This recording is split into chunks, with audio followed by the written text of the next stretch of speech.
Alléluia. Comme le pasteur l'a dit, je prie pour que cette parole trouve une place dans nos cœurs ce matin. Alléluia. Je prie pour que cette parole booste quelqu'un ce matin. Et je bénis le Seigneur pour la direction de la prière de ce matin. Alléluia. Amen. Que le message de ce matin réveille l'esprit de quelqu'un. Amen. Parce qu'il y a des choses pour vous citer. À un moment, je vais partager avec vous que je suis fatiguée de chercher. J'ai plein de pensées, mais je ne sais vraiment pas laquelle partager ce matin. Et pendant que le pasteur a rendu le tout premier verset qu'il a donné, j'ai compris qu'il fallait qu'on parle de ça ce matin. Alléluia. Amen. Alléluia. C'est la raison pour laquelle je voudrais vraiment que tu me donnes toute ton attention ce matin. Je voudrais vraiment que tu me donnes toute ton attention. Ne laisse pas le sommeil, ne laisse pas tes pensées, ne laisse pas tes raisonnements t'empêcher de recevoir ce matin. Alléluia. Amen. Je vais parler d'un thème très simple, peut-être qu'il n'est pas habituel. Je sais que ce matin, chacun est venu avec un besoin. Nous sommes des êtres de besoin. Chacun de nous a des besoins. Mais je veux te parler ce matin du besoin de Dieu. Alléluia. Et le titre de mon message ce matin, c'est le besoin de Dieu. Amen. Alléluia. Amen. Le besoin de Dieu. Ce matin, on ne va pas parler de ton besoin. On ne va pas parler du fait que tu as besoin d'argent. On ne va pas parler du fait que tu as besoin du mariage. On ne va pas parler du fait que tu as besoin du travail. Mais je voudrais nous parler ce matin du besoin de Dieu. Alléluia. Et la plupart des choses que je vais dire ce matin, nous les avons entendues lors de l'intercession. Le besoin de Dieu, c'est tout ce qui tient au cœur de Dieu. C'est tout ce qui tient, tout ce qui préoccupe Dieu. C'est ça le besoin de Dieu. Le besoin de Dieu, c'est le rêve qu'il a mis dans ton cœur. C'est le projet qu'il a mis dans ton cœur. C'est la pensée qu'il a mis dans ton cœur pour la manifestation de sa gloire. Le besoin de Dieu, c'est tout ce qui préoccupe Dieu. C'est tout ce qui tient au cœur de Dieu. Le besoin de Dieu, c'est le désir de Dieu. C'est la volonté de Dieu. C'est le projet de Dieu. Dieu a des désirs. Dieu a des désirs. Et ce matin, nous avons entendu la plupart des désirs de Dieu. Dieu a des désirs. Quand nous lisons le livre de Néhémie, sur lequel nous travaillons ces derniers temps, c'est le premier chapitre. Le livre de Néhémie commence par la présentation d'un homme.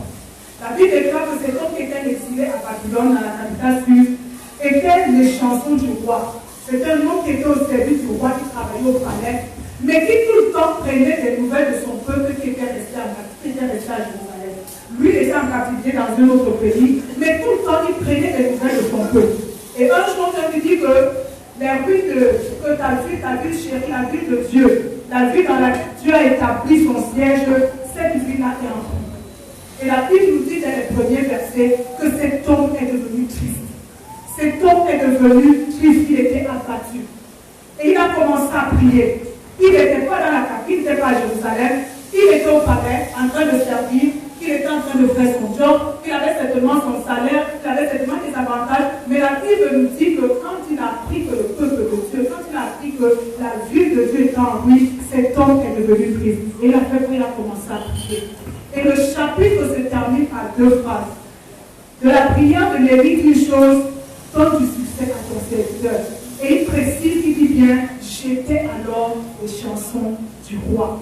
Ce n'était pas un pasteur, ce n'était pas un ancien, ce n'était pas un ministre, ce n'était pas un diable. Il dit qu'il était chanson du roi dans un pays étranger. Mais il était dans ce pays-là en exil, mais il était préoccupé par le sort de son pays. Il était préoccupé par la vie de Dieu. Il était préoccupé par le temple de Dieu. Nous devenons sensibles aux besoins de Dieu quand nous avons à cœur les intérêts de Dieu. Nous devenons sensibles aux besoins. Personne n'est venu dire à Néhémie qu'il faut que tu te lèves. Personne n'est venu dire à Néhémie, il faut que tu ailles partir. Personne n'est venu dire à Néhémie, il faut que tu ailles t'impliquer. Néhémie s'est senti concerné. Néhémie a eu à cœur d'aller bâtir la maison de Dieu. Et en bâtissant la maison de Dieu, il était tout simplement en train de combler le besoin de Dieu. Parce que le temple, la maison de Dieu ne pouvait pas rester indéfiniment en ruine. Il fallait que quelqu'un se lève pour aller bâtir sa maison. On ne peut pas être sensible aux de Dieu si on n'a pas peur des intérêts de Dieu. Nous avons un autre exemple dans la Bible, il s'agit toujours de David. La Bible dit dans 2 Samuel 7 que cet homme, après avoir eu le repos, il était dans son temps, il était dans son palais, un beau palais bien construit, il était bien assis. Et il a commencé à réfléchir, il a commencé à penser. Il a commencé à penser, assis dans son beau palais. Il a commencé à penser, il a dit, mais moi, je suis dans un beau palais, je suis dans une belle maison. Moi, j'ai la clim dans mon salon, j'ai des ustensiles en moi, je suis bien installé. Mais quand je regarde où Dieu est installé, Dieu, lui, est dans une tente. C'est comme si nous ici, nous sommes dans cette salle avec des climatiseurs, avec des ventilateurs, et ceux qui sont dehors, là, sont exposés au soleil. Et lui, David, était dans sa maison et il regardait, il a dit, il ne peut pas habiter une maison, une aussi belle maison, pendant que son Dieu habite sous une tente. Et la Bible dit une chose, il n'avait même pas parlé de ça à quelqu'un, mais Dieu qui sonde les cœurs et les reins avait vu le cœur de David et il a dépêché son prophète Nathan d'aller dire une chose à David. David, est-ce qu'un jour, je me suis déjà plaint du fait que je n'ai pas de maison? Est-ce que David, un jour, j'ai demandé à quelqu'un de me construire une maison? Quand je vous ai sorti de l'Égypte, pendant tout le trajet, j'ai marché sous une tente, dans une boîte. Est-ce qu'un jour j'ai exprimé mon besoin d'avoir une maison? Est-ce qu'un jour j'ai dit à un homme, bâtis-moi une maison? Mais parce que toi, tu as pensé à me bâtir une maison. Parce que toi, tu as eu à cœur de me bâtir une maison. Sur le trône de David en Israël, sur le trône d'Israël, jamais, jamais, jamais, sur le trône d'Israël, il y aura toujours un de tes descendants. C'est la raison pour laquelle Jésus est de la lignée de David. Pourquoi? Parce que David a eu à cœur. Parce que David a touché le cœur de Dieu. Vous savez, nous les hommes, quand quelqu'un touche ton cœur, quand quelqu'un touche ton besoin, quand quelqu'un veut toucher ton besoin que tu n'es exposé à personne, il y a une reconnaissance, il y a une gratitude, il y a une façon de voir la personne. Parce que David avait réussi à toucher le cœur de Dieu. Jamais Dieu n'avait dit à un homme, bâtissez-moi une maison. Mais David, qui est un homme selon le cœur de Dieu, avait discerné le besoin de Dieu et il a eu à cœur de bâtir une maison de Dieu. Je vais te dire une chose, frère, ce matin.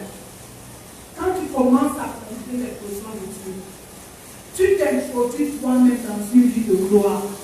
Quand tu commences à comprendre les besoins de Dieu, quand tu commences à t'intéresser aux besoins de Dieu, même ta progéniture, tu l'introduis dans une vie de gloire. Alléluia. Alléluia. Personne n'a dit à David, va construire une maison à Dieu. Mais David tout seul, il est assis dans son palais, il était assis dans la clim, il était assis dans un beau fauteuil et il a regardé où Dieu était.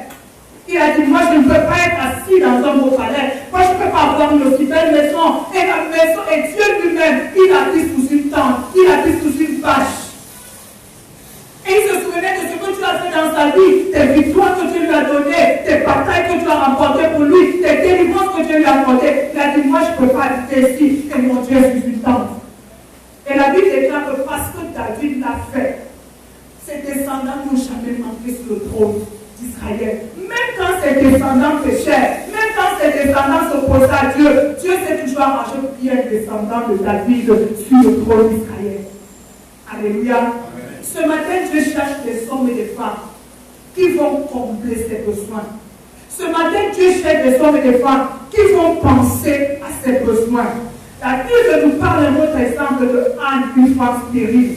Anne avait un besoin, elle n'arrivait pas à enfanter. La Bible déclare que chaque année, Anne faisait une prière, donne-moi un enfant, donne-moi un enfant, donne-moi un enfant, donne-moi un enfant. Mais le jour où elle a dit à Dieu, l'enfant que tu vas me donner, moi je vais te le redonner. La Bible déclare que ce jour-là, Anne a ouvert ses entrailles pour recevoir un enfant.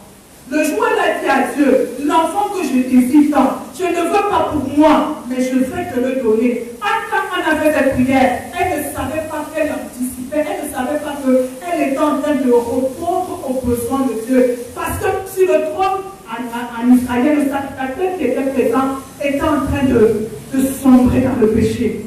C'était le sacrificateur. Et Dieu l'avait disqualifié, il fallait un autre sacrificateur. Quand Anne a proposé Samuel à Dieu, Dieu a dit voilà celui qui va remplacer. Anne ne le savait pas. Anne ne le savait pas. Mais parce qu'elle s'est dépassée. Elle a allé au-delà de ses propres besoins. Elle a allé au-delà de son besoin d'enfantement, de son besoin de tenir un enfant, de son besoin de porter un enfant. Pour Dieu, la Bible déclare qu'elle a ouvert ses entrailles. Elle n'a reçu pas un enfant. Elle n'a pas reçu que 2 enfants. Elle a reçu des fils. Alléluia. Chaque fois que tu combles le besoin de Dieu, tu participes à l'accomplissement du programme de Dieu. Tu avais un programme en Israël qui avait besoin d'un sacrificateur. Et Anne a contribué à l'accomplissement du programme de Dieu. Alléluia. Dieu cherche ce matin des hommes et des femmes qui vont combler son besoin. Vendredi, quand je suis rentrée, toutes ces semaines, je ne sais pas s'il y en a qui ont suivi à RMC, la chaîne de télévision, toutes ces semaines avec une émission Semaine de miracles. Et moi, vendredi, je suivais cela. À la fin, ils sont sur un grand projet. Le projet de bâtir une maison à Dieu. Et la façon dont ils présentaient cela, c'est comme si c'était, on dirait que c'était le palais d'un roi. Ils ont dit une chose, c'est que nous sommes en train de bâtir une maison qui va devenir la gloire de Dieu. Ils ont présenté ce projet et ils sont en train de mobiliser les fonds 3500 euros. Mais eux, ils ont baptisé l'opération 3500 euros. C'est-à-dire des hommes et des femmes qui vont se lever pour soutenir. Et pourquoi est-il en train de bâtir? Parce que un jour, bien des années plus tard, en arrière, Dieu avait donné un rêve. Dieu lui avait mis une pensée à cœur, celle de lui bâtir une maison. Ils ne savaient pas comment, ils ne savaient pas quand, mais le moment était venu de bâtir. Ils disent qu'ils ont commencé à bâtir, mais ils sont arrivés au bout de leur route, raison pour laquelle ils ont lancé cette opération. Et je voyais des gens qui étaient motivés. Et je voyais des gens qui voyaient l'œuvre de Dieu comme un bijou, comme un trésor. Et ils parlaient de ça tellement avec beaucoup d'assurance, beaucoup de fierté. Et j'ai compris une chose, c'est que Dieu aujourd'hui encore cherche des hommes et des femmes qui vont bâtir son œuvre. Et ça, c'est le besoin de Dieu aujourd'hui. Des hommes et des femmes qui vont bâtir son œuvre. Des hommes et des femmes qui vont bâtir son église. Des hommes et des femmes qui vont bâtir son œuvre. C'est ce que Dieu cherche aujourd'hui. C'est ce que Dieu cherche aujourd'hui.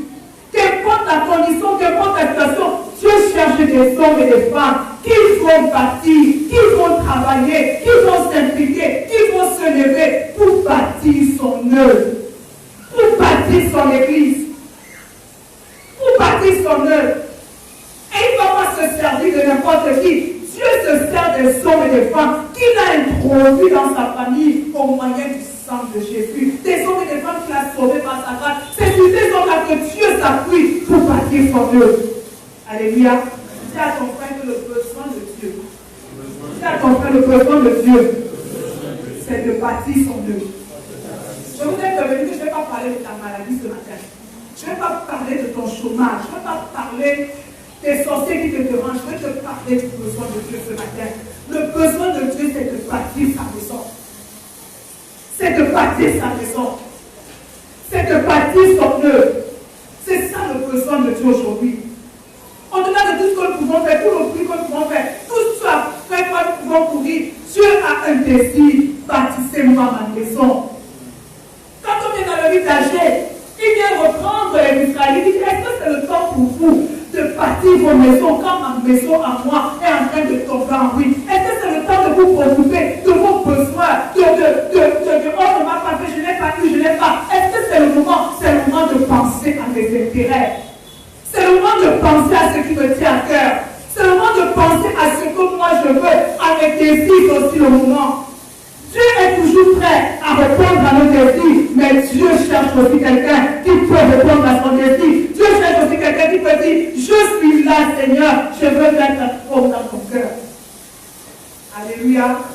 Alléluia. Est-ce que je parle ce matin aux gens? Est-ce que je parle ce matin aux hommes qui veulent tout à cœur? Je fais simplement, je prie pour que cette parole crée un désir dans ton cœur ce matin. Que cette parole crée une motivation dans ton cœur. Nous n'avons pas, notre vie n'est pas centrée sur nous. Dieu ne nous a pas sauvés nous a sauvés pour que nous levions nos yeux vers ses intérêts. Et ce matin, pendant cette saison, pendant la fin des temps, Dieu a un désir. Bâtissez-moi une maison. Bâtissez-moi une maison. Impliquez-vous dans mon œuvre. Travaillez pour mon œuvre. Alléluia. Je parle à des bâtisseurs ce matin. Alléluia. Si nous sommes 50, je crois que nous sommes 50 bâtisseurs ce matin. Si nous sommes 100, il y a 100 bâtisseurs. Que tu sois enfant, que tu sois mamie, que tu sois papi, que tu sois jeune, tu es un potentiel bâtisseur de la maison de l'Éternel. Qu'est-ce que Dieu attend de toi? Dieu attend simplement que tu t'impliques dans tout ce qui va contribuer à l'avancement de son œuvre. Quand il cherche des bâtisseurs, il cherche des hommes et des femmes qui vont s'impliquer, qui vont se donner, qui vont travailler, qui vont s'impliquer dans tout ce qui contribue à l'avancement de son œuvre. Quand Dieu cherche un bâtisseur, il cherche ces hommes et ces femmes qui vont se lever pour que le rêve qu'il a mis dans leur cœur, pour que la pensée qu'il a mis dans leur cœur, pour que le projet qu'il a mis dans leur cœur devienne une réalité. Devienne une réalité. Quand Dieu cherche des bâtisseurs, il cherche des hommes et des femmes qui vont s'impliquer dans tout ce qui va mener leur vie à devenir un temple du Dieu vivant. Alléluia. N'oublions pas que la Bible nous dit que nous sommes le temple de Dieu. Non seulement il veut qu'on bâtisse sa maison, mais toi-même il veut que tu bâtisses ta vie spirituelle. Il veut que tu bâtisses ta vie spirituelle. Alléluia. Amen. Il y a un frère qui a fait un rêve de construire toute une cité pour Dieu. Alléluia. Finalement, quand on parle comme ça, il va commencer tout. Mais il prend son rêve. Parce que ce n'est pas ce qui est venu de lui, mais c'est Dieu qui lui a dit cela. Dieu cherche ce matin des bâtisseurs. Dieu cherche ce matin des hommes et des femmes qui vont dire oui. Oui, oui, oui, oui, oui, oui, oui, oui. Et je veux que nous soyons sensibles à tout ce que Dieu est en train de nous enseigner ces derniers temps. Alléluia. Tu es un potentiel bâtisseur de la maison de Dieu, de l'œuvre de Dieu. Lisons ensemble 2 Corinthiens. 1 Corinthiens 3. 1 Corinthiens 3, du verset 9 au verset 15. C'est notre texte de base. 1 Corinthiens 3, verset 9. Est-ce que nous avons trouvé 1 Corinthiens 3, verset 9? Qu'est-ce que la Bible dit? Est-ce qu'on peut lire ensemble? Est-ce qu'on peut lire ensemble? 1 Corinthiens 3, verset 9. À 2, nous lirons une fois et deux. Car nous sommes ouvriers avec Dieu. Vous êtes le champ de Dieu, l'édifice de Dieu. Car nous sommes tous ouvriers avec Dieu. Nous sommes tous ouvriers avec Dieu. Que tu sois femme mariée, que tu sois célibataire, que tu sois chômeur, que tu sois travailleur, que tu sois, qu'importe ton identité, qu'importe ton statut, la Bible déclare que nous sommes tous ouvriers avec Dieu. C'est la première chose que tu dois mettre dans ton esprit ce matin. C'est la première chose, et ça c'est une des choses que l'ennemi détruit dans notre cœur. C'est que l'ennemi détruit cela dans le cœur des frères et des sœurs. Il veut juste que tu te considères comme un simple chrétien, que tu te considères comme un simple membre du rocher, que tu te considères comme un simple membre qui vient assister au programme, mais il ne veut pas que tu te considères comme un ouvrier dans la maison de Dieu. Ça c'est une chose qui est en train de tuer parmi les chrétiens. Je suis un simple chrétien, je viens quand je veux, je pars comme je veux, je fais ce que je veux, je dispose de mon temps comme je veux. Un ouvrier ne se comporte pas ainsi. Un ouvrier ne se comporte pas ainsi. Si tu es conscient que tu es ouvrier, il y a une façon de faire, il y a une façon d'être. Et l'apôtre Paul est en train de dire à l'église au Coran, nous sommes tous, dans cette église, nous sommes tous ouvriers de Dieu. Quand tu es consacré ou pas consacré, nous sommes tous ouvriers de Dieu. Nous sommes tous ouvriers de Dieu. Dieu a fait des dons, Dieu a donné des grâces, Dieu a donné des talents, Dieu a donné des potentiels pour être des ouvriers dans sa maison.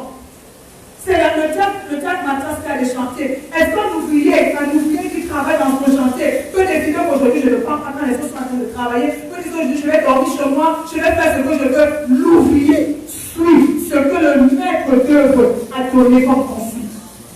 C'est ça l'ouvrier. C'est ça l'ouvrier. On a vu un texte souvent. Je crois que c'était avec l'évêque dans le livre d'Esdras. Quand le roi a demandé qu'il fasse donner l'autorisation de partir, la réponse qu'ils ont donnée c'est quoi? Nous sommes des serviteurs de Dieu. Qui vous a donné l'autorisation de travailler? Ils se sont considérés non pas comme des simples juifs, mais comme des serviteurs de Dieu. Comme des serviteurs. Tu peux interdire, tu peux empêcher, mais nous sommes des serviteurs de Dieu. Nous sommes des ouvriers de Dieu. Je veux ce matin que la première chose que tu reçois dans ton esprit, tu es un ouvrier de Dieu.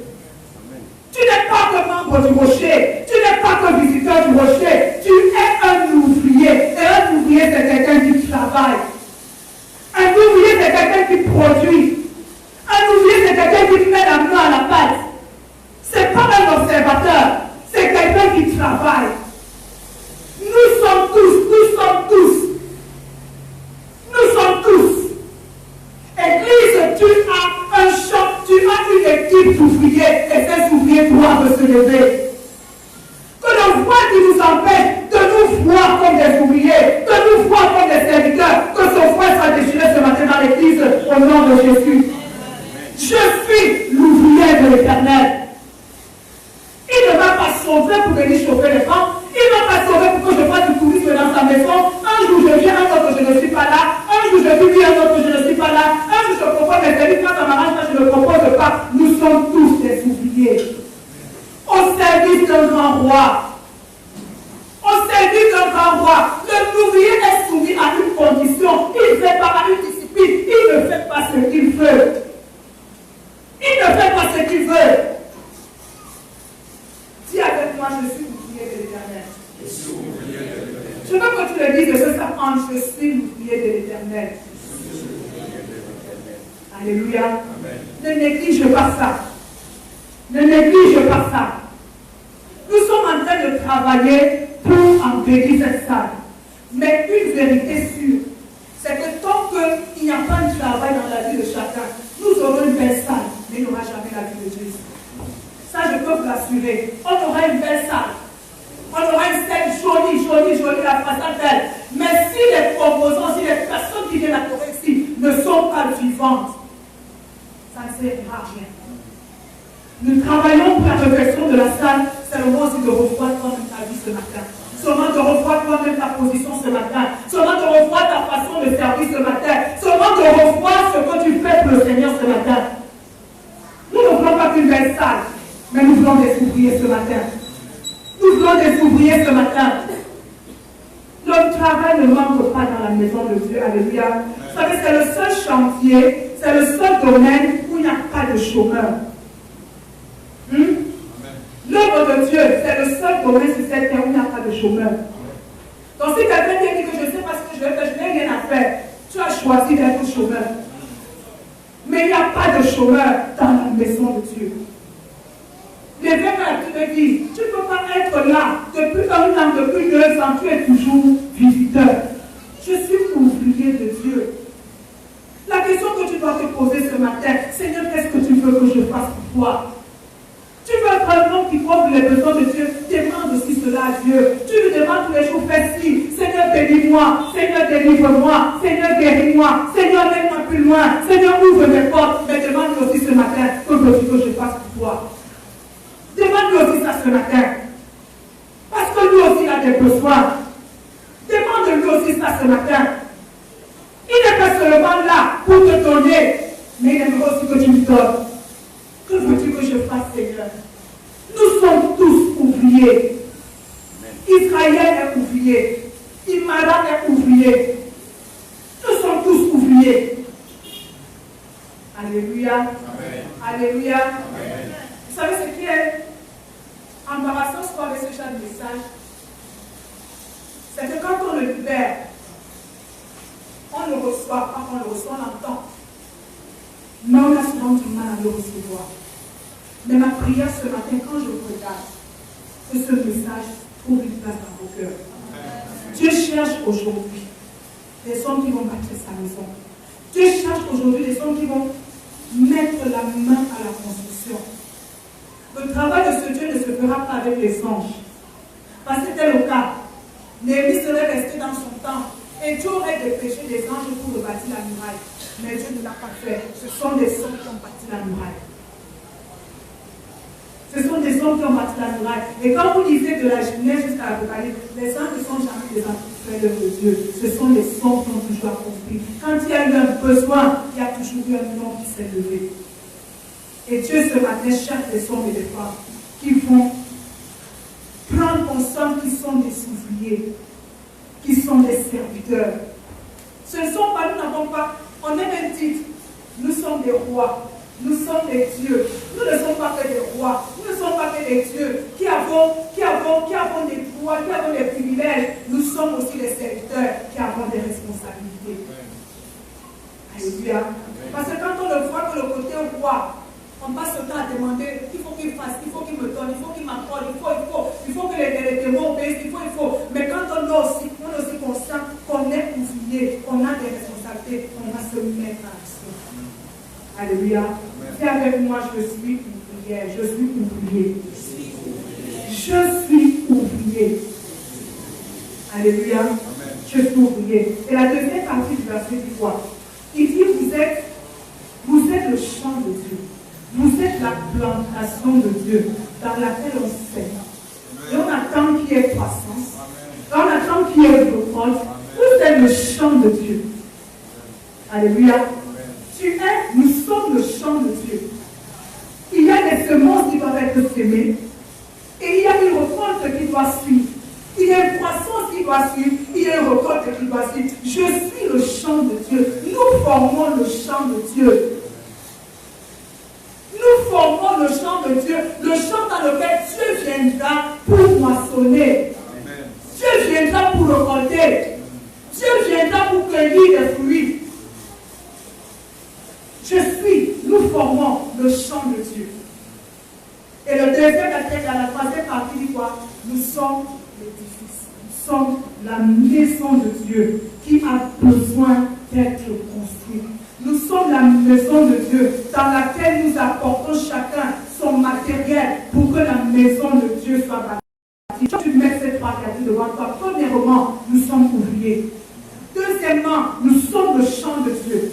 Troisièmement, nous sommes la maison, nous sommes l'édifice, nous sommes l'église de Dieu qui doit être construite. Quand je parle de l'église de Dieu, je ne parle pas du rocher avec ses bâtiments. Je parle de l'ensemble des croyants qui ont reçu le Seigneur et aussi de l'église locale dans laquelle nous sommes. Nous sommes l'église de Dieu qui doit être bâtie.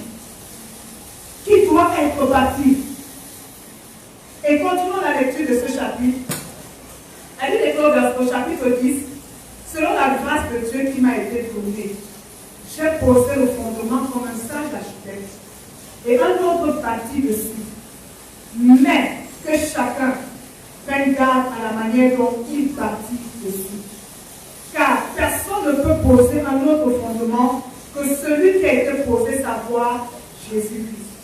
Or, si quelqu'un bâtit sur ce fondement avec de l'or, de l'argent, des pierres précieuses, du bois, du foin, du chaume, l'œuvre de chacun sera manifestée car le jour-là fera connaître parce qu'elle se révélera par le feu. Et par le feu, et le feu éprouvera ce qu'est l'œuvre de chacun. Alléluia. Alors, nous sommes la maison de Dieu. Nous sommes l'église de Dieu. Nous sommes l'église de Dieu. Et l'apôtre Paul dit ceci, quand il parle de l'église de Corinthe, il dit que moi j'ai posé les fondements. Moi j'ai posé les fondements. Et personne ne peut bâtir sur un autre fondement si ce n'est Jésus-Christ. Le bâtiment, la construction dépend de deux choses. La construction dépend de la fondation, de la qualité de la fondation et de la nature du matériel. Amen. Alléluia. Amen. Je vais quand même un peu renseigner à Mathias. Même si je ne le connais pas, je n'ai jamais construit. La construction dépend de deux choses. La qualité de la fondation et le choix du matériel. Il y a une meurtre sur la rue d'Aquanon qui s'était écoulé dernièrement à cause de la mauvaise qualité de la prière. Si la fondation n'est pas bonne, si la fondation de ta vie n'est pas bonne, si la fondation de ta conversion n'est pas bonne, si la fondation de ton attachement à Dieu n'est pas bonne, si la fondation de ta vie chrétienne n'est pas bonne, tout ce que tu vas ajouter dessus ne sera jamais solide. Je vais m'arrêter un peu dessus. Si la fondation de ta vie, la fondation de ta vie chrétienne, si tu es venu à Jésus par une mauvaise motivation, si tu t'es attaché à Jésus parce que ton père, parce que ta mère sont à l'église, si tu t'es attaché à Jésus parce que tu poursuis un but, tout ce que tu vas partir au-dessus ne permettra pas que ta fondation résiste. Quand le vent va souffler, quand la tempête va souffler, quand les vents vont se déchaîner, tu ne pourras pas tenir ferme. Nous avons besoin de revoir le fondement de notre vie chrétienne. Généralement, on se plaint, mais pourquoi ils font ça? Pourquoi ils se comportent comme ça? Si les fondements ont été faussés, la construction ne sera pas bonne. Pourquoi lui qui semble être chrétien se comporte ainsi? Regardons un peu le fondement. Est-ce qu'il a réellement rencontré Jésus? Est-ce qu'il a réellement rencontré Jésus? Ou bien il a rencontré sa mère? Ou bien il a rencontré son père? Ou bien il est en train de poursuivre un but? Est-ce qu'il a réellement rencontré Jésus? Est-ce qu'il a réellement rencontré Jésus? Est-ce que Jésus est réellement devenu mon sauveur? Est-ce que Jésus est réellement devenu mon Seigneur, mon maître personnel? Est-ce que je fais une rencontre personnelle? Si je suis venu parce qu'on loue bien, si je suis venu parce qu'on chante bien, si je suis venu parce qu'il y a une bonne ambiance, ça se passe bien au rocher, tout ce que je ferai serait fonction de la manière dont j'ai fondé ma vie. Alléluia. Amen. Si la fondation de ma vie est mauvaise, je ne vais pas utiliser les bons matériaux. Si la fondation de ma vie est mauvaise, je ne vais pas utiliser les matériaux de qualité. Pourquoi? Parce que j'ai raté la fondation. Je vais choisir n'importe quel matériau. Je vais choisir n'importe quoi mettre dans ma vie. Je vais vivre ma vie comme je veux parce que la fondation n'est pas bonne. Et une personne qu'on ne peut fonder, ne peut partir sur un autre fondement si ce n'est Jésus-Christ. Tout édifice, que ce soit ta vie personnelle, que ce soit le rocher, si le fondement du rocher, c'est un homme, le rocher va s'écrouler.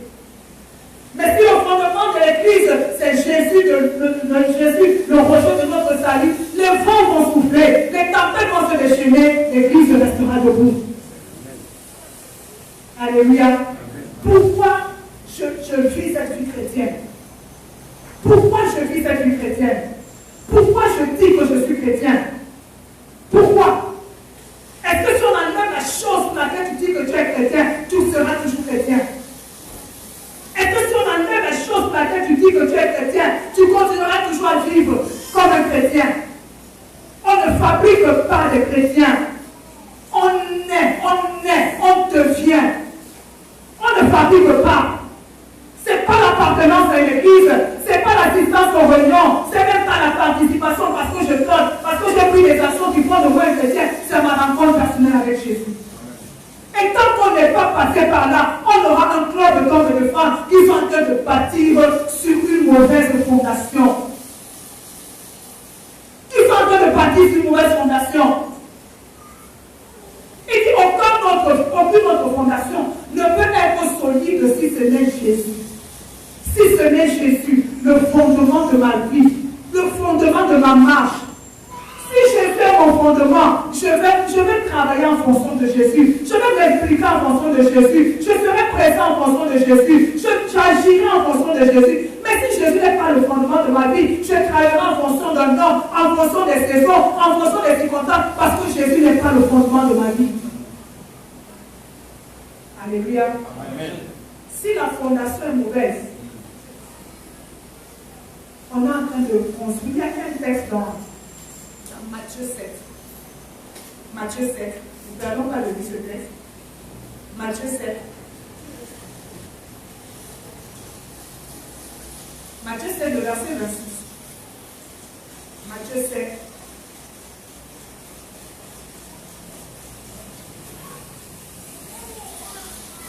La La Bible dit quoi? Mais quiconque entend ces paroles que je dis, que je suis en train de parler, et ne les met pas en pratique, sera semblable à un homme insensé qui a bâti sa maison sur le sable. La pluie est tombée, les torrents sont venus, les vents ont soufflé, l'ont battu sur cette maison, elle est tombée et sa ruine a été grande. Pourquoi? Parce que cette personne avait battu sur du sable. La fondation détermine ma capacité à résister aux vents de la vie, aux tentations de la vie, aux séductions de la vie, aux tempêtes de la vie. La fondation de ma vie détermine ma capacité à résister. Si j'ai bâti sur du sable, les séductions du monde vont m'attirer. Si j'ai bâti sur du sable, la vie de ce monde va m'entraîner. Je mettrai la vie spirituelle, je mettrai les choses spirituelles au même pied que les autres choses. Pourquoi? Parce que j'ai bâti sur ça. Si les fondements de ta vie ne sont pas solides, le moindre petit vent va te bousculer. Parce qu'il dit dans le texte de Corinthiens que ceux-là qui ont bâti, qui ont utilisé, qui ont bâti avec des choses précieuses, ce sont ceux-là qui vont résister à l'épreuve du feu. Alléluia. Dieu cherche des bâtisseurs, mais il ne cherche pas n'importe quel bâtisseur. Il cherche des bons bâtisseurs. Des hommes et des femmes qui bâtissent leur vie sur sa parole. Il dit, il a entendu ma parole, mais il ne l'a pas mis en pratique. Et quand le vent a soufflé, le vent l'a emporté. Dieu cherche ce matin, je parle à l'église, des hommes qui bâtissent leur vie sur la parole de Dieu. Sur la parole de Dieu. Sur la parole de Dieu. Pas sur nos pensées, pas sur nos raisonnements, pas sur notre logique, pas sur notre façon de voir, mais sur la parole de Dieu. Quand je prends la parole et j'ai une pensée qui est contre la parole, je choisis la parole. Il dit cet homme a écouté, mais il a choisi de ne pas mettre en pratique la parole de Dieu. Il est en train de bâtir sa vie sur du sable. Quand l'épreuve de la maladie est venue, il est tombé. Quand l'épreuve du chômage est venu, il est tombé. Quand l'épreuve de la santé est venue, il est tombé. Pourquoi? Parce que la parole qui est le ciment de sa vie n'a pas été mise en pratique. Alléluia. Amen. La parole de Dieu doit être le fondement de notre vie. Parfois on le dit ainsi, on pense que c'est banal, mais c'est la réalité. Parce que quand l'épreuve arrive, frère, si tu n'as pas la parole dans ta vie, cette épreuve t'emporte. Cette épreuve t'emporte. Si tu n'as pas la parole de Dieu, cette épreuve t'emporte. Tu auras les déclarations des autres, tu auras ce que la télévision dit, tu auras ce que tel autre a vécu n'est pas passé. Mais si tu n'as pas la parole de Dieu, le vent va t'emporter. Ce n'est pas secret pour personne, je pense que beaucoup sont déjà passés par les épreuves ici. Et s'il y a une chose qui nous a permis de tenir, c'est la parole de Dieu. Ce que Dieu a dit, ce que Dieu dit qu'il est. Si la parole de Dieu n'est pas le fondement de ta vie, tu chercheras le secours ailleurs. Tu chercheras le secours ailleurs. On te dira, allons un peu voir, allons un peu consulter, fais un peu comme ça, ne parle même plus à l'église, ne prie même plus, n'adore même plus, ne donne même plus, ne t'implique même plus. C'est une autre parole qui est contraire à la parole de Dieu. Mais la parole de Dieu te permet, même quand le vent souffle, de rester ferme. Le vent est en train de souffler, mais je vais encore prier mon Dieu. Le vent est encore en train de souffler, mais je vais encore faire confiance à mon Dieu. Le vent est en train de souffler, mais je vais encore me donner à mon Dieu. Alléluia. La parole. Dis à ton frère la parole. Dis-lui la parole. Pas les discours, mais dis seulement la parole. Alléluia. Si ma vie n'est pas bâtie sur la parole, je suis en train de construire, on parle souvent de construire un château de cartes. Je suis en train de m'embrouiller dans ma construction. Je suis en train de m'embrouiller. La parole de Dieu. Pas tes craintes. Pas tes appréhensions. Pas les expressions des autres. Mais la parole de Dieu. Mais la parole de Dieu. Il y a quelques temps, on a vu ici, là, les règles que Dieu donne quand les Israéliens doivent aller en guerre. La première règle qu'il avait donnée avec le premier point. Imaginez qu'ils sont en train d'aller aller en guerre. Il y a la parole de Dieu qui dit les 5 points. Et il y a l'ennemi qui est en train de leur dire, craignez-moi parce que je suis puissant. Ils vont choisir quoi? Ce qu'ils voient, ils leur disent, ayez peur de moi, ou bien ce que Dieu dit, n'ayez pas peur. Alléluia. La parole. La parole, la parole, la parole. Si ta vie chrétienne n'est pas bâtie sur la parole, tout ce qu'on fait ici au rocher, tout ce qu'on te donne comme enseignement ne t'aidera pas. Ne t'aidera pas. Il dit il n'y a pas un autre fondement. Il dit le Père que Jésus est la parole. Il n'y a pas un autre fondement en dehors de Jésus. Non seulement la construction, une bonne maison, dépend de la qualité de la fondation, mais aussi de la nature matérielle. Et tu au verset, on a lu un verset tout à l'heure, retournons dans 1 Corinthiens 3. Verset 12. Le verset 12 nous parle de 3 catégories de personnes qui bâtissent. La première catégorie, la Bible dit au verset 12. Or, si quelqu'un bâtit sur ce fondement avec de l'or, de l'argent, des pierres précieuses, du bois, du foin, du chaume, l'œuvre de chacun sera manifestée. Et au verset 17, on dit, si quelqu'un détruit le temple de Dieu, Dieu le détruira aussi. 3 catégories de personnes. Il y en a qui bâtissent avec de l'or. Il y en a qui bâtissent avec des pierres précieuses. Il y en a qui bâtissent avec de l'argent. Ça, c'est la première catégorie des bâtisseurs. Ceux qui bâtissent avec de l'or, ceux qui bâtissent avec de l'argent, ceux qui bâtissent avec des pierres précieuses forment la première catégorie. La deuxième catégorie des bâtisseurs, c'est ceux qui ont choisi le matériel suivant. Ils ont choisi le bois, ils ont choisi le chaume et ils ont choisi le foin. Ça, c'est la deuxième catégorie. Et la troisième catégorie, c'est ceux qui ont choisi le détruire. 3 catégories de bâtisseurs dans la maison de Dieu. 3 catégories de bâtisseurs dans la vie des chrétiens. Ceux qui choisissent de bâtir avec des matériaux de qualité. Et ceux qui choisissent de bâtir avec des matériaux de moindre qualité. Et la dernière catégorie, c'est ceux qui disent nous ne bâtissons pas, mais nous allons seulement détruire. Et ma prière ce matin est que tu choisisses la bonne catégorie. Qui sont ceux qui choisissent de bâtir avec de l'or? Parce que la Bible déclare que leur œuvre passera par l'épreuve du feu. Et ce sont les œuvres de ceux qui vont susciter, qui auront une récompense. Quand vous prenez l'or, quand vous passez l'or par le feu, il subsiste.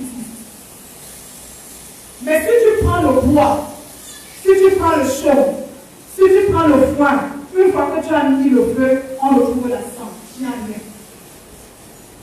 Ceux qui choisissent de bâtir avec des matériaux précieux, avec des choses de valeur, ce sont ceux qui bâtissent premièrement avec la vision du sacrifice. Ce sont ceux qui travaillent avec la vision du sacrifice. Ce n'est pas donné de prendre son argent et de bazarder, de prendre son nom et de bazarder, de prendre ses très précieux et de bazarder. C'est ceux qui travaillent, c'est ceux qui s'impliquent avec la vision du sacrifice. Le sacrifice pour avoir une vie spirituelle fructueuse.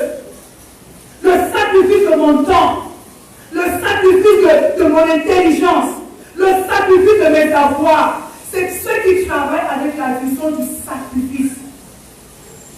Tu ne peux pas avoir une vie de prière qui bénit si tu ne consens pas le sacrifice de ton temps.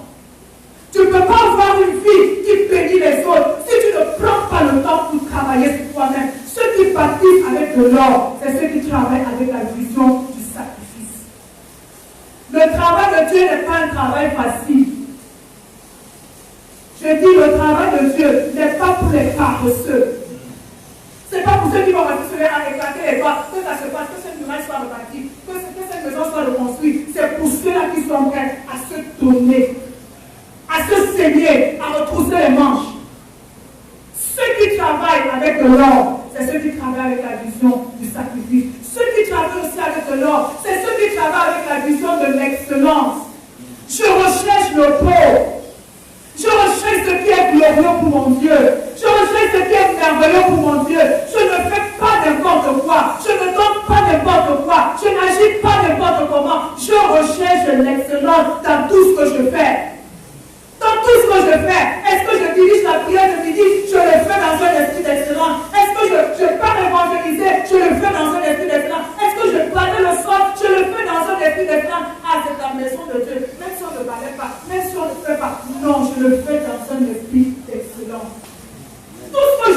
mon Dieu doit être beau. C'est comme avec David quand il est resté dans son temple. Il a dit, moi je ne peux pas habiter dans un palais aussi glorieux. Et mon Dieu est sous une tente. Sa place n'est pas la médiocrité. Sa place n'est pas la bassesse. C'est un Dieu de gloire. C'est un Dieu de gloire. Donc quand il dit que je cherche des ouvriers, il ne cherche pas des hommes qui vont venir faire n'importe quoi pour lui. Des hommes qui vont venir donner n'importe quoi pour lui. Un peu de mon temps. Quand j'ai fini de courir toute la semaine pour moi, je lui donne un peu de mon temps. Quand j'ai fini de me saigner pour moi, je lui donne un peu de mon temps. C'est un Dieu excellent. Alléluia. Et quoi que tu veux faire pour Dieu, fais-le avec un esprit excellent. Ceux qui bâtissent avec l'or, ils n'ont pas choisi n'importe quoi comme matériel. Ils ont choisi ce qui est précieux parce qu'ils savent que leur Dieu est un Dieu précieux. Nous connaissons l'amour que les parents pour leurs enfants. Ils peuvent marcher pieds nus, mais ils sont capables d'acheter des chaussures de 50 000, 10 000 pour leurs enfants parce qu'ils aiment leurs enfants. Et c'est cet amour que Dieu veut. C'est cet amour que Dieu veut, pas le résidu de ce que nous sommes, pas le résidu de ce que nous avons, pas le résidu de ce que nous pouvons. Il veut la qualité.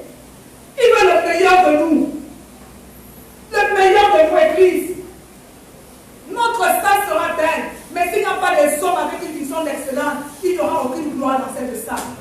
Il n'y aura aucune gloire. Tout ce que je fais pour mon Dieu, c'est avec la vision de l'excellence. Si je peux m'habiller bien, me mettre et être belle, pourquoi je ne peux pas aussi embellir la maison de Dieu? Si je vais choisir ce qui est bon pour moi, pourquoi je ne peux pas aussi choisir ce qui est bon pour Dieu? Il y a une expression que j'entends souvent, ce qui est bon pour toi aussi bon pour moi. Et que ce qui est bon pour toi, doit aussi être bon pour Dieu. Ce qui est bon pour toi, là, Dieu aussi veut que ce soit bon pour lui. Alléluia. Amen. Ce sont ceux-là qui travaillent avec la vision de l'excellence, de la gloire. Ceux qui travaillent avec des clés précieuses, ce sont ceux qui sont prêts à prendre le risque pour Dieu. Néhémie quitte son palais. Personne n'a mandaté Néhémie. Il a quitté le palais sans connaître les réalités du terrain. Mais il a dit, pour faire amour pour mon Dieu, je vais aller sur le terrain. Ce sont ceux qui consentent, qui prennent du risque pour Dieu. Vous connaissez l'histoire de cette... La jeune dame qui avait cassé son parfum de grande valeur pour nettoyer les pieds de Jésus. Alléluia. La Bible nous dit que c'était réservé pour son mariage. Regardez cela pour son mariage. Mais elle a cassé sa boue pour de casser les pieds de Jésus. Et partout aujourd'hui, on parle de cette femme comme un modèle. Ceux qui construisent avec de l'or, avec des pierres précieuses, c'est ceux qui sont prêts à consentir les sacrifices. Qui sont prêts à consentir les sacrifices. Qui sont prêts à prendre du risque pour Dieu. Seigneur, pour toi, je prends ce risque. Pour toi, je prends le risque d'aller chaque jour de culte à l'église. Je prends le risque de me donner à toi. Je prends le risque de te donner la meilleure place dans ma vie. Je prends le risque de te donner le meilleur de mon temps. Je prends ce risque. Je prends le risque de passer du temps avec toi. Je prends ce risque, Seigneur. Est-ce qu'il nous arrive souvent de regarder à tout ce que Dieu est, à tout ce que Dieu fait, et de nous rendre compte que nous, même de 1 milliard, ne nous rendons pas. Il se plie en place, il est là pour nous, il est dispo pour nous 24 heures sur 24, Dieu est dispo pour nous. Parce que s'il n'était pas, personne de nous ne serait dans cette salle. Mais il est là dispo pour nous 24 heures sur 24, 7 jours sur 7, 12 mois sur 12. Mais quand il nous demande de lui accorder notre temps, nous avons tellement d'excuses. Tellement d'excuses, tellement de choses à faire, tellement de choses qui nous préoccupent, tellement de choses qui nous occupent. Dis-moi, s'il dit que j'enlève le souffle de vie là, tu vas encore faire tout ça comment? Tu vas encore faire tout ça comment? S'il dit j'enlève seulement, parce que l'homme c'est juste le souffle de vie, il dit j'enlève tes grands projets, tes grands désirs, tes grandes envies, tu vas les réaliser comment? Alléluia. Amen. Soyons de ceux qui bâtissent ce matin avec du matériel de qualité, de valeur, parce que c'est un Dieu pour nous. Ceux qui choisissent de bâtir avec de l'or, c'est ceux qui sont prêts à, qui ne se privent de rien, qui ne se retiennent pas pour la gloire de leur Dieu. C'est ceux qui ne se retiennent pas. C'est ceux qui ne se retiennent pas. Tu as besoin de moi, tu as besoin de ma force, tu as fait ça. Tu as besoin que je fasse, Seigneur, je le fais. C'est ceux qui ne se retiennent pas. Ce ne sont pas ceux-là qui mettent en avant leurs besoins, qui mettent en avant leurs préoccupations d'abord. On était capable de dire, je veux un enfant. Mais si cet enfant, je peux te le donner, alors je te le donne. Ils ne se retiennent pas. Ils ne se retiennent pas. Ils ne se retiennent pas. Que puis-je refuser à mon Dieu? Ils ne se retiennent pas. C'est ceux qui bâtissent avec des choses de valeur. La deuxième catégorie, parce qu'on va arrêter, c'est ceux qui bâtissent avec du foin, bois et choses. C'est ceux qui bâtissent dans un esprit de légèreté. Le foin, il est léger. Chaume, léger. Toi, dès qu'on a mis le feu là, et ça a brûlé, c'est passé. C'est tous ceux qui bâtissent, qui travaillent, qui sont dans l'église avec un esprit de légèreté, de superficialité, de négligence. Ils donnent l'apparence de brûler, mais au fond, ce n'est que de la cendre. Ils donnent l'apparence d'être là, mais au fond, ne sont pas là. C'est tous ceux-là qui font l'œuvre de Dieu dans un esprit de négligence, de légèreté. Tiens que Mathias, quel est l'ouvrier qui travaille dans ton chantier et qui décide que toujours le lendemain, je ne pars pas aujourd'hui, sans t'appeler, sans t'avertir, sans te demander, qui décide de partir et revient quand tu veux et tu continues de prendre. Dans le monde, on ne peut pas faire ça, mais on le fait dans la maison de Dieu. Donc, les choses qu'on ne fait pas dans le monde, on trouve que dans la maison de Dieu, on peut le faire. On trouve que dans la maison de Dieu, quand personne ne va me gronder, personne n'a des droits sur moi, je peux le faire. Je peux le faire. Nous recherchons la gloire de Dieu, mais nous-mêmes, nous avons des attitudes qui recherchent la gloire de Dieu. Nous-mêmes, nous avons des attitudes qui repoussent la gloire de Dieu. C'est tout cela qui travaille dans un esprit de légèreté. On a prié tout à l'heure par rapport à ça. Dans un esprit de paresse, dans un esprit de négligence, dans un esprit de superficialité.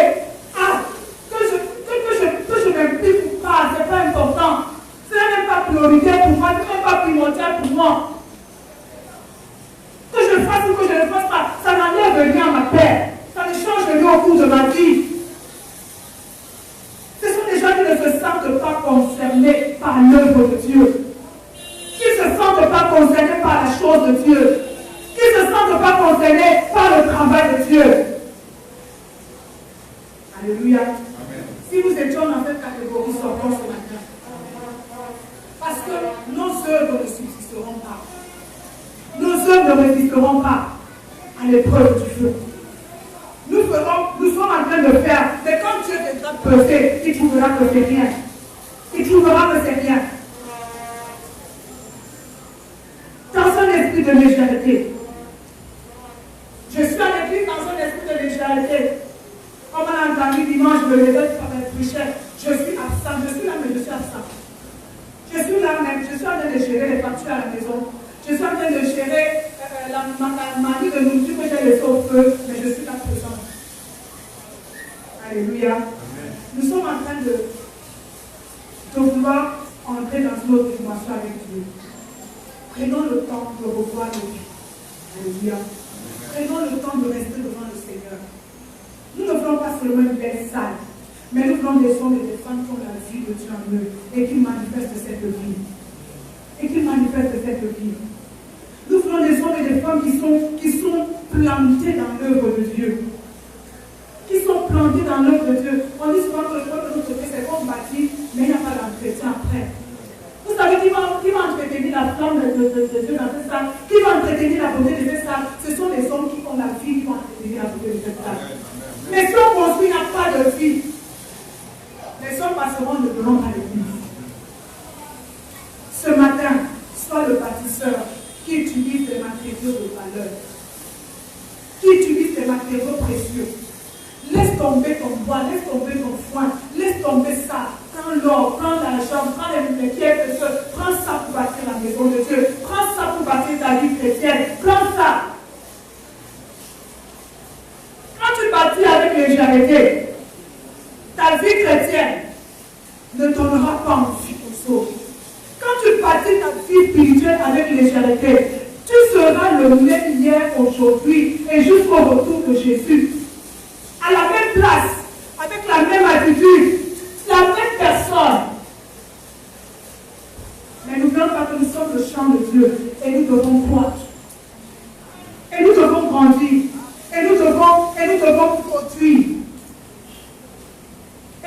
maladie, ça c'est une méchanceté de l'ennemi. Que tu sois la même personne, à la même place, et que ça ne te dérange pas. Que ça ne te dérange pas. Ça c'est la plus grande des punitions. Que tu sois la même personne sans aucun changement. On dit dans le monde qu'il n'y a que les imbéciles qui ne changent pas. Le monde on le dit, mais les enfants de Dieu ont choisi d'être des imbéciles spirituels. Ne pas changer. Ne pas changer. Le même hier, aujourd'hui, ne pas changer. Pourquoi les choses que nous combattons dans le monde, nous voulons les reproduire dans la maison de Dieu? Pourquoi? Pourquoi les choses que nous rejetons dans le monde, nous voulons le faire dans la maison de Dieu? Pourquoi? Si dans le monde les gens se battent pour changer, pourquoi on ne peut pas se battre pour changer? Pourquoi on ne peut pas prendre notre vie spirituelle au sérieux? Pourquoi je ne peux pas prendre la relation avec Dieu au sérieux? Pourquoi je ne peux pas prendre mon intimité avec Dieu au sérieux? Pourquoi je ne peux pas prendre la paix de Dieu au sérieux? Pourquoi je ne peux pas prendre le ministère que Dieu m'a donné au sérieux? Pourquoi? Pourquoi je ne peux pas prendre la paix de Dieu au sérieux? Il m'a donné un ministère, il m'a donné une tâche, il m'a donné un travail. Pourquoi je ne peux pas le faire avec sérieux? Pourquoi? Le même travail que le dans le monde, tu as assidu, tu as l'heure, tu fais tout pour bien le faire. Mais pourquoi pour le Seigneur, tu dois le faire avec négligence? Est-ce que Dieu mérite la négligence? Est-ce que Dieu mérite la médiocrité? Est-ce que Dieu mérite la bassesse? C'est à ça qu'on a réduit notre Dieu, un Dieu de médiocrité, de bassesse, c'est à ça. Un Dieu qui mérite le résidu, c'est à ça. Est-ce que c'est à ça qu'on a réduit notre Dieu? C'est quand même le Dieu qui a fait les cieux et la terre. C'est le Dieu qui tient le monde entre ses mains. C'est le Dieu qui a tout créé, personne ne l'a créé. C'est le Dieu qui a dit commencement, il veut, c'est un grand Dieu. Pourquoi est-ce qu'on néglige notre relation avec lui? Pourquoi? Tu soignes ta relation avec ton boss. Pourquoi avec le boss des cieux, tu ne peux pas soigner ta relation? Pourquoi tu crains que ton boss soit fâché et te fasse une initiative? Pourquoi tu ne peux pas craindre aussi ton Dieu? Pourquoi? Quand on te dit que ton boss t'a cherché, tu trembles. Quand on dit qu'on t'a cherché à l'église le dimanche, tu dis, ah, je suis occupé. J'avais des choses à faire. Si on dit que ton boss t'a cherché au travail, t'as pas le temps, c'est la compte que tu n'es pas là. Tu vas chanter, tu vas aller prier ce que tu veux faire, il ne me passe rien. Mais quand on dit qu'on t'a pas vu en semaine, tu vas donner l'excuse que je t'ai occupé. Pourquoi avons-nous réduit notre Dieu à ça? Pourquoi le voyons-nous comme ça? C'est un grand Dieu. C'est un grand Dieu. Revoyons notre comportement, revoyons notre attitude, revoyons notre relation avec Dieu. Il cherche des hommes qui vont combler ses besoins, mais tu ne peux pas combler le besoin de Dieu. Si toi-même déjà, tu ne t'es pas mis en ordre avec lui, si tu n'es pas sensible à ses intérêts, si tu n'as pas que ses intérêts, si tu n'as pas que les choses du royaume, tu ne peux pas être sensible à ses désirs. Mais Dieu cherche ce matin des hommes et des femmes qui sont là pour dire oui, oui, oui, Seigneur. Tu as des besoins, je suis la personne que tu as équipée. Tu as des besoins, je suis la personne pour bâtir. Tu as des besoins, je suis la personne pour travailler. Tu as des besoins, je suis la personne qui va se lever pour impliquer. Je suis cette personne. Je suis cette personne. Dis à ton frère ce matin, il n'y a pas maladie. Il n'y a pas maladie, il n'y a pas ça. Ce matin, c'est la bonne Dieu. Amen. Amen. On met de côté nos besoins. On regarde d'abord aux intérêts de Dieu. Alléluia. Amen. Parce que je vais te donner un secret. Ta solution se trouve dans la manière dont tu reçois le besoin de Dieu. Alléluia. À chercher un enfant, Dieu n'a pas seulement donné un. Dieu a ajouté quand elle a comblé le besoin de Dieu. David même ne pensait pas un seul instant que toute sa descendance sera sur le trône d'Israël. Mais tu as pensé à ça. Alléluia.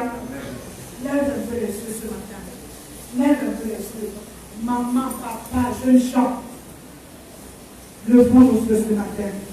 Tu as besoin des hommes qui vont bâtir son œuvre. C'est la préoccupation de Dieu, cette fin de temps. Des hommes qui vont bâtir. Pas les hommes qui font beaucoup de choses, beaucoup de bruit. Des hommes qui, dans le secret, travaillent pour que le royaume de Dieu avance. Travaillent pour que les hommes de Dieu l'esclavage se trouve dans leur milieu, mais ils sont en train de travailler pour que le royaume de Dieu avance. C'est ce que Dieu cherche aujourd'hui. Il a besoin de ces sommes rochers. Alléluia. Il a besoin de ces sommes. Que ce message réveille l'esprit de quelqu'un. Pendant que je parlais ce message, il y a pensé qu'il me disait, tu me disais, il y en aura qui resteront toujours de marque pas à de tels messages. Qui n'assoient pas sur le nom de Jésus. Alléluia. Il y en a qui n'en dira jamais rien. Parce que ce n'est pas la première fois qu'on fait ce genre de message. Mais que ce message, je crois que c'est la ministre là, que ce dimanche soit différent pour quelqu'un. Amen. Que cette parole agisse de façon différente dans la vie de quelqu'un. Alléluia. Sois un bâtisseur dans la maison de Dieu. Sois un bâtisseur. Sois un bâtisseur. Prends ta vie spirituelle sur Dieu. La Bible dit que c'est un homme de gagner le monde entier si la vie était faire de son âme. Que c'est un homme. Nous pouvons faire beaucoup de choses, mais nous négligeons l'essentiel. Nous négligeons l'essentiel. Que c'est un homme. J'aurais tout réalisé. Et l'essentiel, donc. Et l'essentiel. Et l'essentiel. Et l'essentiel. Alléluia. Amen. Sois un bâtisseur dans la maison de Dieu. On va se lever. La troisième catégorie, c'est la catégorie de ceux qui détruisent. Ceux qui choisissent de saper. Ceux qui choisissent de détruire. Ceux qui, quand on dit allons, ils disent qu'on ne part pas. Faisons, on ne fait pas. Ceux qui travaillent aussi à décourager les autres. Ceux qui jouent le rôle de l'ennemi, est-ce que Dieu a également dit? Est-ce qu'on a également dit qu'on doit pousser? Est-ce qu'on a également dit qu'on doit bâtir? Est-ce qu'on a également dit, est-ce que c'est vraiment le moment? Il y a cette troisième catégorie de ceux qui détruisent.